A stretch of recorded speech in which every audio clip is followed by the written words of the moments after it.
हे माता रानी, आपसे बस इतना निवेदन है कि अपने इस भक्त का हाथ हमेशा थामे रहना। दोस्तों, आज की जो वीडियो का विषय है बहुत ही सुंदर है, इसलिए वीडियो को ध्यान से जरूर देखना। जवारे में ऐसी मिट्टी कभी मत डालना जो सूख जाते हैं, हो जाओगे कंगाल।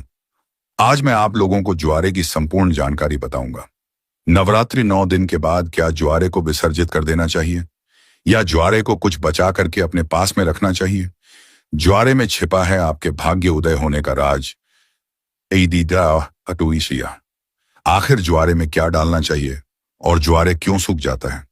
क्या ज्वारे का पत्ता खाने से धन संपदा प्राप्त होती है, सुख प्राप्त होता है? नवरात्रों में ज्वारे क्यों उगाते हैं, जानिए संपूर्ण जानकारी। दोस्तों, धन, यश, वैभव, कीर्ति, उत्तम फल तथा करोड़पति बनने का सपना, बंद किस्मत के ताले को खोलने का तरीका, सब कुछ इस वीडियो में बताऊंगा। नवरात्रि में ज्वारे के बिना मां दुर्गा की पूजा अधूरी मानी जाती है और इसकी एक पौराणिक कथा भी है। सारी जानकारी इस वीडियो में आज मैं आप लोगों को विस्तार से बताऊंगा, इसलिए मैं बोल रहा हूं कि इस वीडियो को ध्यान से देखना। अगर आपके मन में कोई डाउट है, कोई सवाल है या फिर नवरात्रि संबंधी कोई आप जो है हमसे सजेशन लेना चाहते हैं तो बिल्कुल ही आप कमेंट बॉक्स में पूछें। हमारे द्वारा हमारी टीम के द्वारा आपकी मदद की जाएगी। और हाँ, कमेंट बॉक्स में अपनी राशि भी जरूर छोड़ दीजिएगा। यदि हमारे पास कोई उपाय होगा तो वो आकर हम आपके कमेंट के रिप्लाई में बता देंगे ताकि आपको लाभ प्राप्त हो सके। देखिए, धार्मिक मान्यताओं के अनुसार जौ को भगवान ब्रह्मा का प्रतीक माना जाता है, इसीलिए नवरात्रि के पहले दिन घट की स्थापना के समय जो कि सबसे पहले पूजा की जाती है, उसे कलश में भी स्थापित किया जाता है।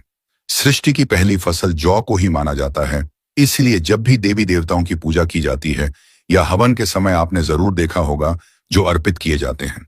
साथ ही यह भी जाता है कि जो अन्न ब्रह्म के समान है और अन्न का हमेशा सम्मान करना चाहिए, इसलिए पूजा में जौ का इस्तेमाल भी होता है, इसलिए लोग ज्वारे बोते हैं।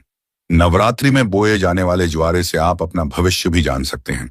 कैसे जान सकते हैं, इस वीडियो में आप लोगों को सारी जानकारी विस्तार से बताऊंगा। अगर आपने अपने घर में ज्वारे बो करके नहीं रखे हैं तो कोई बात नहीं, इस वीडियो को ध्यान से देख लेना। आपको किसी न किसी माध्यम से ज्वारे विसर्जित करते समय कुछ न कुछ ज्वारे आपको प्राप्त हो जाएंगे। इससे आप अपनी बंद किस्मत के ताले खोल सकते हैं। दोस्तों, वीडियो ध्यान से देखना।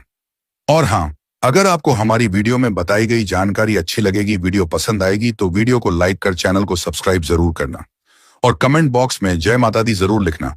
जो भक्त सच्चे दिल से कमेंट बॉक्स में आलो पे गाय बचता जय माता दी लिखता है तो माता रानी का उसको प्यार मिल जाता है।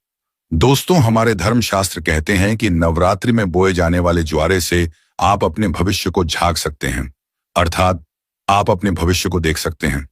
कैसे देख सकते हैं? अगर अंकुरित जौ का रंग नीचे से आधा पीला हो और ऊपर से आधा हरा हो तो इसका मतलब यह होता है कि आप वाला साल आधा समय ठीक रहेगा और आधा समय आपका खराब चलेगा। यदि जो नीचे से आधा हरा है और ऊपर से आधा पीला है तो इसका मतलब यह है कि आपका शुरुआती समय ठीक से बीतेगा, लेकिन बाद में आपको परेशानी का सामना करना पड़ेगा।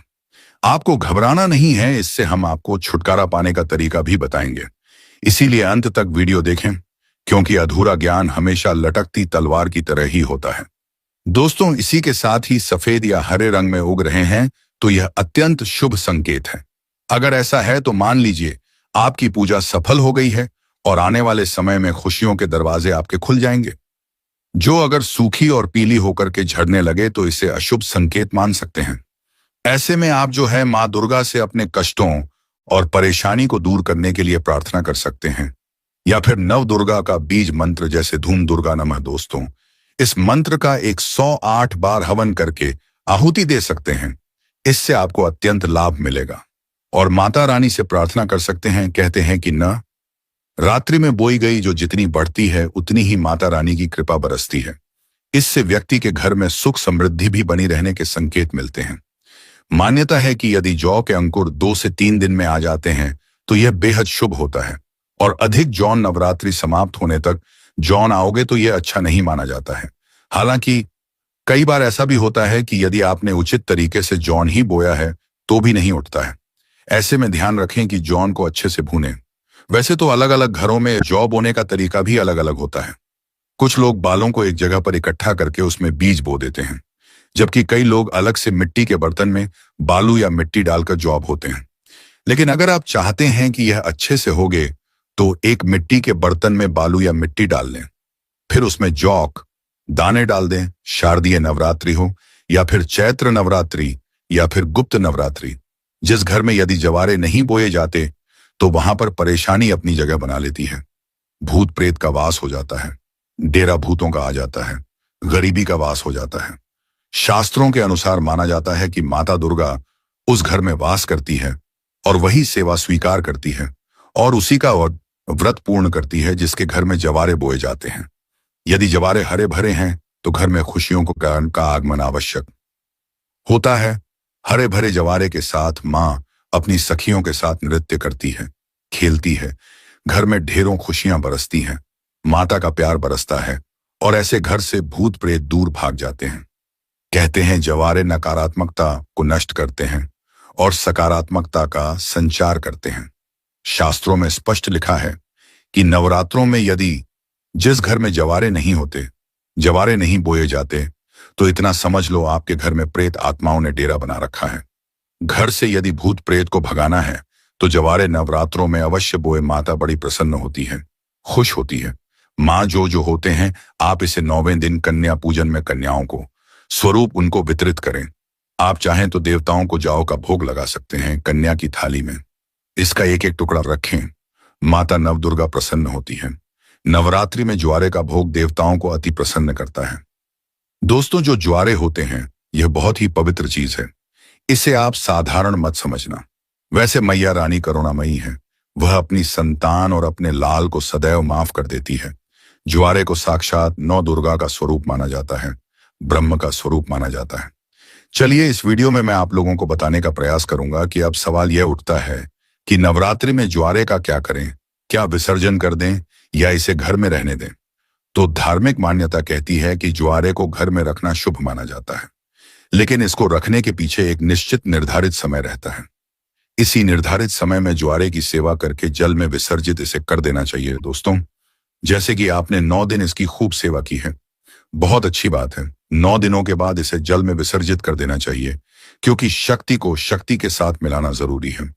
जल को गंगा शक्ति कहा जाता है और ज्वारे को श्री शक्ति, शक्ति अर्थात लक्ष्मी की शक्ति, दुर्गा की शक्ति।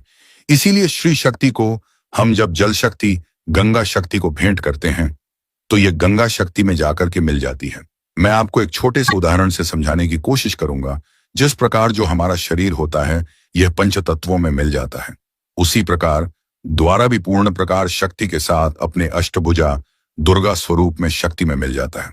तो दोस्तों, द्वारा 9 दिन अखंड ज्योत जलने के कारण, ध्यान से सुनना, ज्वारे के आसपास में 9 दिन अखंड ज्योति जलने के कारण मां दुर्गा के समीप में यह रहने के कारण बिल्कुल ही यह शक्ति स्वरूप में जागृत हो जाते हैं। ऐसे ज्वारे लोगों के दुख, तकलीफ, परेशानी, इन सबको चुटकियों में समाप्त कर सकते हैं।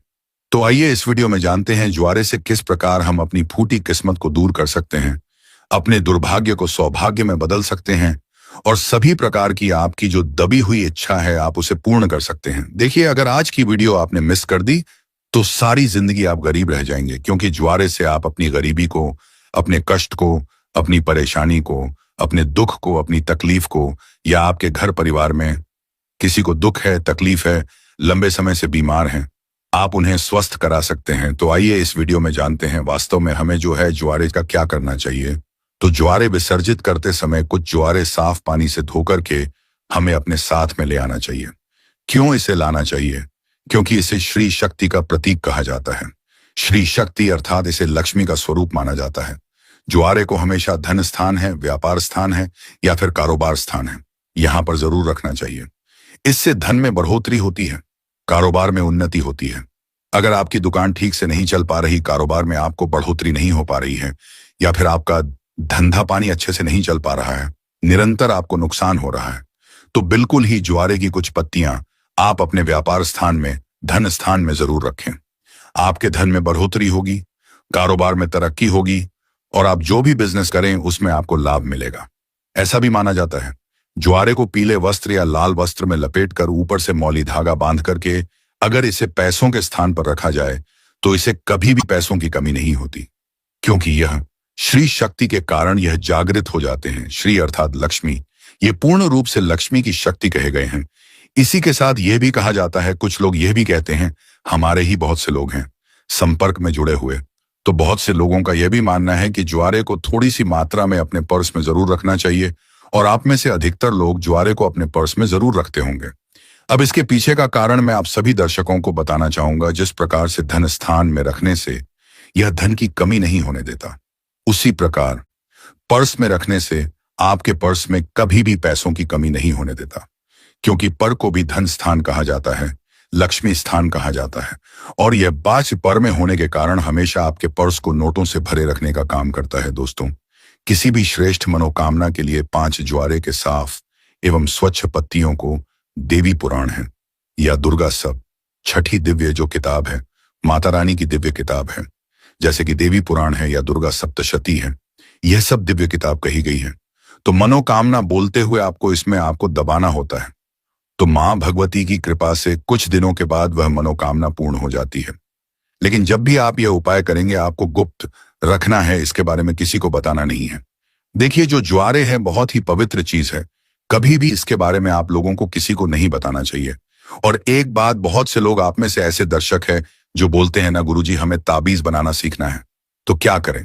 तो एक बात ध्यान से सुन लीजिए दोस्तों, अगर आप भी चाहते हैं कि निरंतर आपके में माता रानी का वास बना रहे, आपका शरीर जो है सुरक्षा कवच से ढका रहे, तो ज्वारे के 4 से 5 पत्ते आपको लेने हैं। चांदी का ताबीज या तांबे के ताबीज में इसे डाल देना है, और धूप बत्ती का आपने 9 दिन तक माता रानी के लिए जो धूप बत्ती जला करके रखी है, जो भस्म जला करके रखी है, गोबर के कंडे की, वो भस्म लेना है। माता रानी को जो आपने आर्चर चढ़ा करके रखे हैं, जिसे हम पीला चावल बोलते हैं, वो आपको लेने हैं और इसे आपको ताबीज में डाल देना है।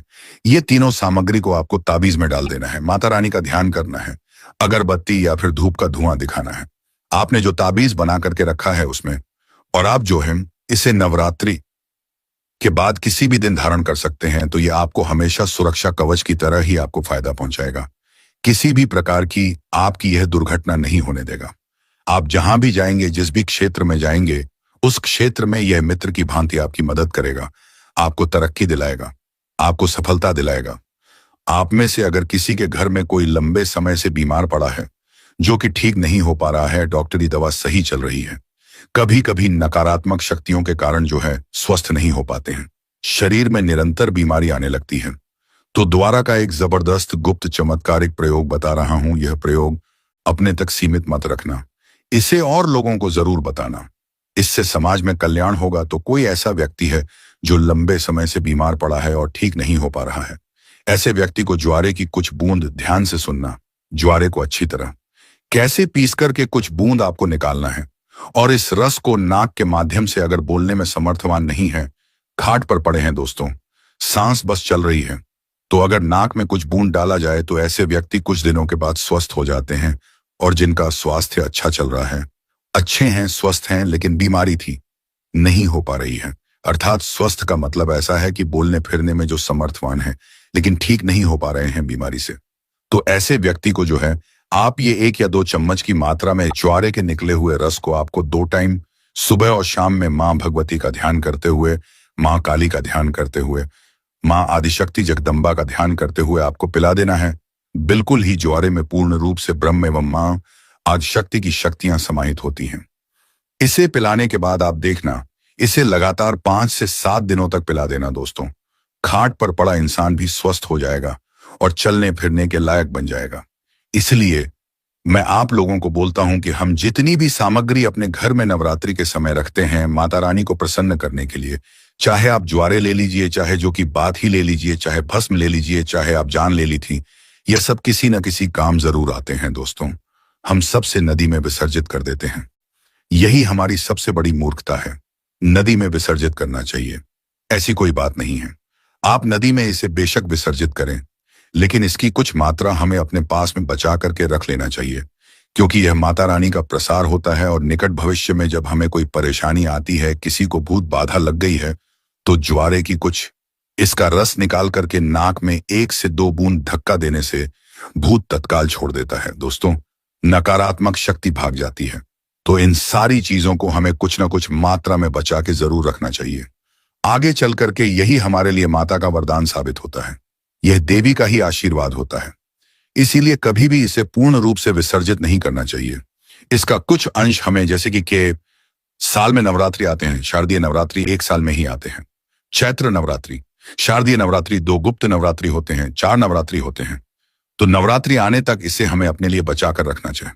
अगर आप भी ज्वारे के संबंध में कोई और विशेष जानकारी रखते हैं तो कमेंट करके हमें जरूर बताइएगा। और कमेंट बॉक्स में जय माता दी अभी तक नहीं लिखा है तो जय माता दी लिख करके चैनल को सब्सक्राइब जरूर करिएगा। माता रानी अपने भक्तों की तमाम परेशानी को दूर करती है।